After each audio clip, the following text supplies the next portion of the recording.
Buenos días, bienvenidos al canal Aprendemos de Todo. En este video continuamos con la parte número 2 del capítulo número 5, Enseñanza y Filosofía de la Enseñanza, del libro El ABC de la Tarea Docente, Currículum y Enseñanza.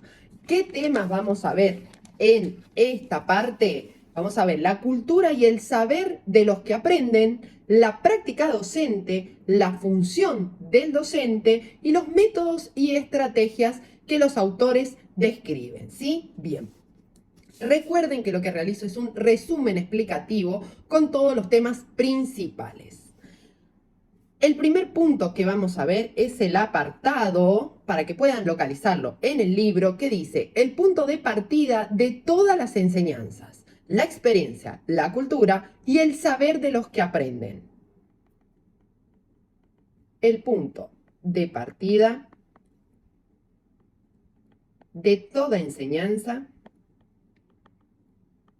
la experiencia, la cultura y el saber de los que aprenden. Primero lo que hacen es describir la palabra experiencia. ¿Qué va a decir lo siguiente? Conocimiento que se adquiere gracias a la práctica y la observación. Por lo tanto, ¿qué es experimentar? Dice, implica probar y examinar para construir experiencias. Implica probar y examinar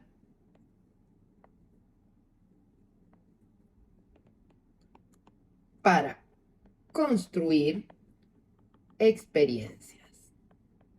Pero, ¿a qué se refiere con la palabra experiencia en educación? ¿Qué se construye en esa experiencia? A partir de una intención de aprendizaje,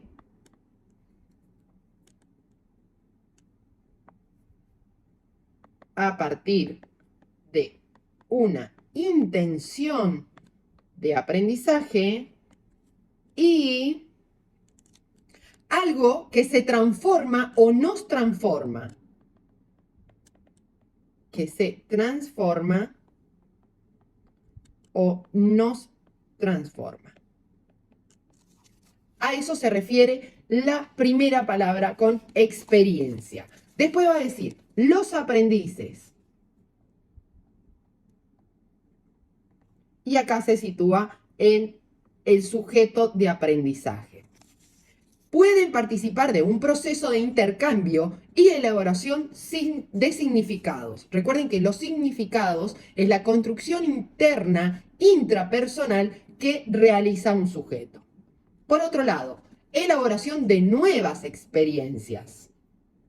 Y finalmente, problemas. Estos problemas, que recuerden que ella habla en la parte número 1 de este capítulo, en la explicación, el video que he subido, ella habla de esos problemas que es un factor del proceso de enseñanza, ya que describe que son 4. Contenido, alumno, docente y problema. A esto se refiere con problema. Dice, adecuados a sus potencialidades. A sus potencialidades. Y por otro lado, los problemas deben partir de la motivación del alumno. Motivación del alumno. Bien, próximo tema, práctica docente.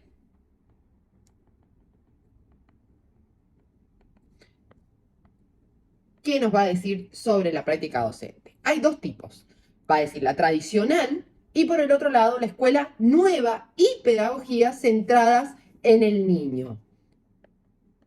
La tradicional, que ella la describe, o él, como parte del currículum y de las disciplinas de forma más o menos novedosas.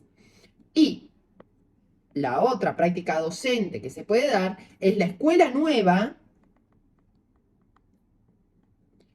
Más adelante va a describir estas dos prácticas docentes, ya que son las orientadoras de la filosofía de la enseñanza, es decir, un modelo de enseñanza. Dije escuela nueva y pedagogías centradas en el niño. ¿A qué se refieren estas dos corrientes o modelos educativos? Cuando hablamos de escuela nueva, hablamos de Dewey, Freire, todo lo que es la educación para la emancipación. Cuando hablamos de las pedagogías centradas en el niño, hablamos del constructivista y del cognitivista, ¿sí? Bien.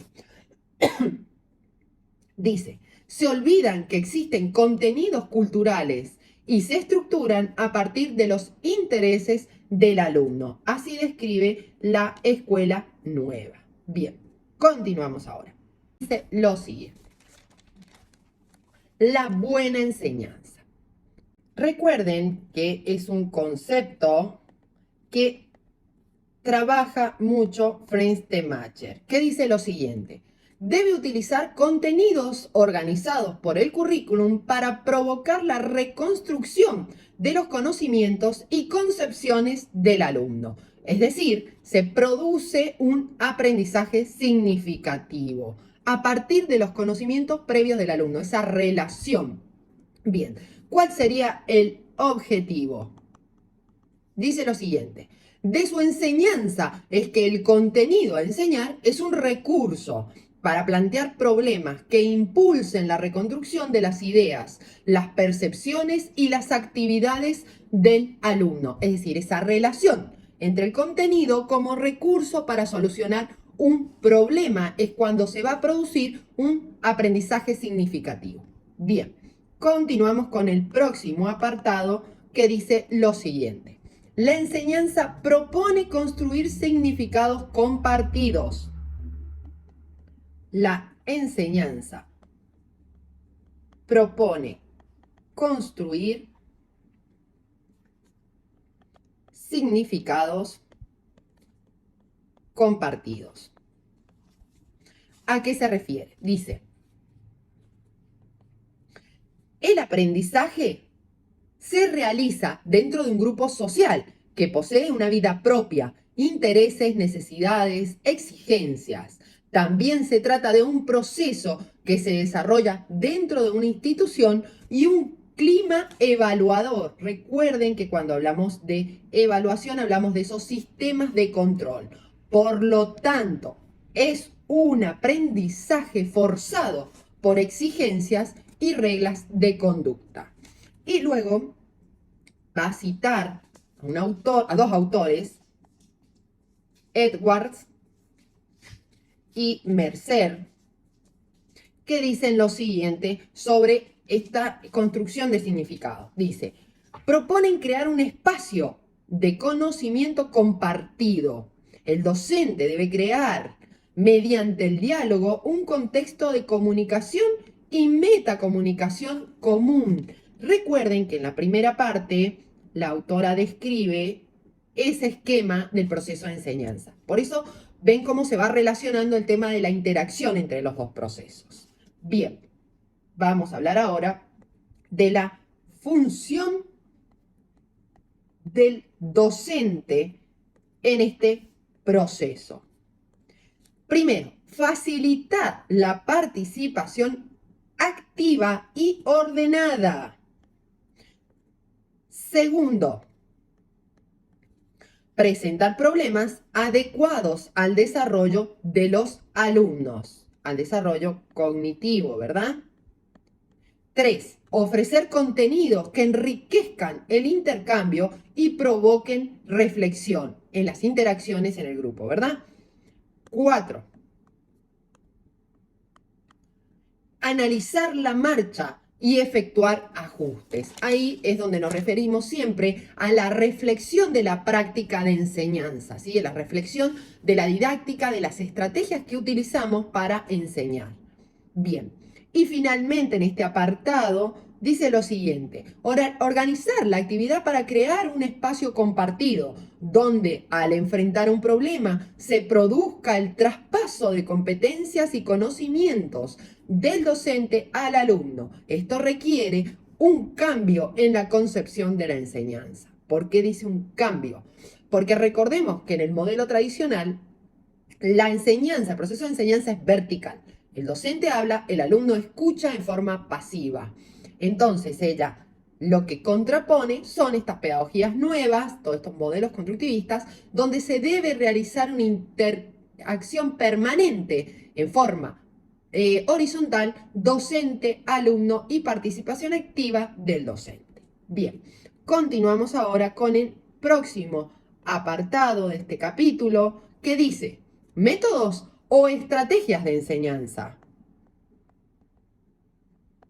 Métodos o estrategias de enseñanza. Lo primero que hace es definir qué es un método, diciendo que desde siempre se ha buscado métodos para enseñar. Dice, un método es un conjunto de reglas y ejercicios para enseñar algo de forma sistemática y ordenada. Bien, y cuando hablamos de métodos, ¿sí? Hablamos de lo que fue Amos Comenio, es decir, la didáctica magna, que la cita la autora completa, diciendo las características de la enseñanza según Comenio. Características de la enseñanza según Comenio. Y les recuerdo acá, didáctica magna fue su obra. ¿Qué es lo importante, tan importante que realizó Comenio? Cambió la educación por completo por algo universal, la masificó también. Es decir, antes solamente recibían educación aquellos hijos de familias adineradas que podían pagar a un profesor que le enseñara a esos niños. Sin embargo, Comenio propone enseñarle a todas las personas con una frase muy, muy conocida que es enseñar todo a todos, ¿sí? Y esta palabra todo habla de los contenidos o conocimientos que no sean arbitrarios y a todos habla de la inclusión de todos los niveles sociales. Para la época fue una revolución lo que él propuso, ya que no era de esa forma la educación. Bien, ahora la autora va separando parte por parte y desglosando las ideas de Comenio. Primero habla de la homogeneidad del grupo. Homogeneidad del grupo. Y no se refiere esta palabra a lo que entendemos ahora como anular la diversidad, no, sino que en un grupo de alumnos se sostenía la uniformidad de la enseñanza. Estamos hablando de armar grados, que para esa época era una revolución. Es decir, todos los niños que tuvieran la misma edad, que tuvieran un solo docente, etc. Bien, dijimos, es un grupo de alumnos,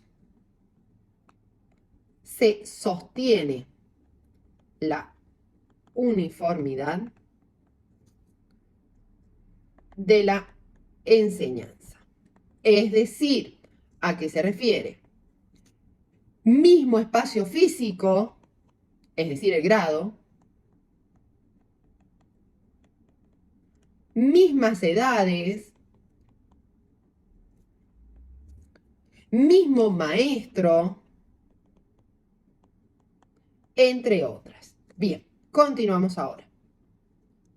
Esta sería la número 1, esta sería la número 2, para ordenarlo. La verdad del contenido a enseñar. Recordemos que antes el docente elegía qué enseñaba. Entonces él dice, no, tiene que haber un contenido que sea válido. La verdad del contenido a enseñar. ¿A qué se refiere? Dice, el contenido es una construcción social y cultural cuya verdad depende de los acuerdos sociales y le otorgan autoridad y legitimación. Es decir, no es una persona quien decide qué contenido es válido. Bien, vamos a la 3.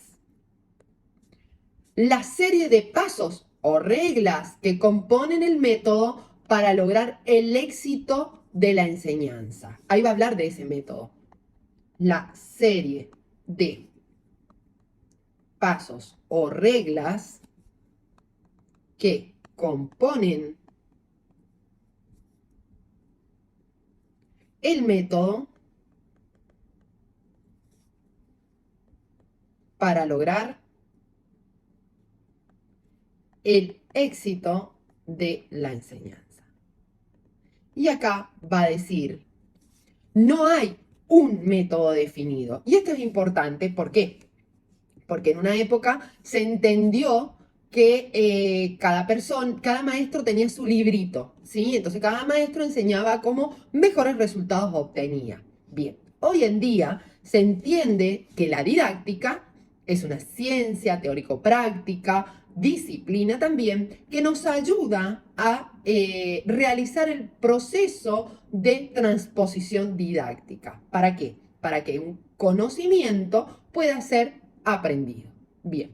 Y acá nuevamente habla de método.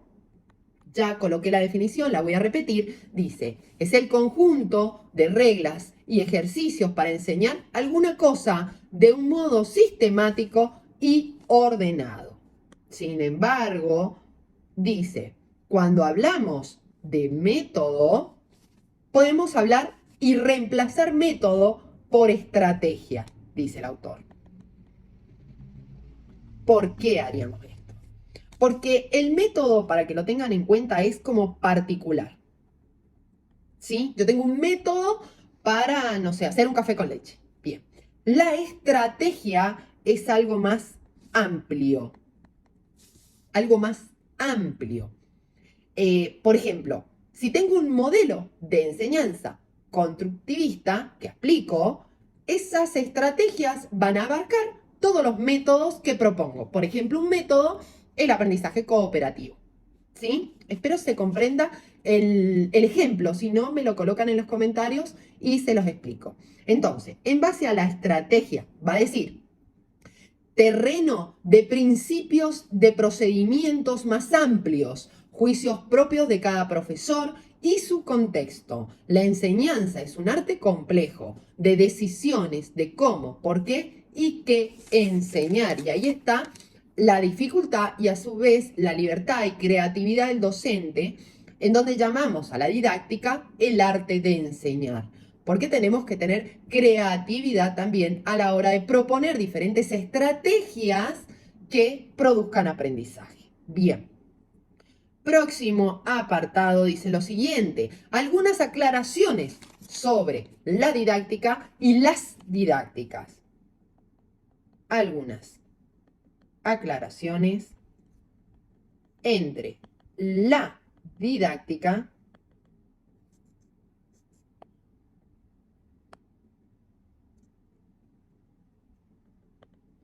y las didácticas. Primero, va a decir, desconfiamos de la validez de pasos o métodos universalmente válidos y afirmamos la tarea de enseñar con estrategias y no tácticas. Es decir, si a mí me dan pasos exactos, primero se hace esto, segundo se hace esto, tercero, puede funcionar para un grupo, para un alumno, pero no significa que funcione para todos los grados, para todos los alumnos, ni siquiera si tengo el mismo grado, pero difiero del contenido, por ejemplo. 2. Existen problemas técnico-instrumentales. El docente debe aprender y mejorar sus técnicas y métodos. Y esto apunta a la reflexión sobre la práctica de la enseñanza. 3. Y última. Todo método y toda didáctica derivan y se asientan en afirmaciones políticas, sociales, culturales que implican relaciones, saber, poder y autoridad. ideales de docentes, alumnos, conocimientos y relación pedagógica. Y ahí abarca todos esos factores que influyen en el proceso de enseñanza y en el proceso de aprendizaje.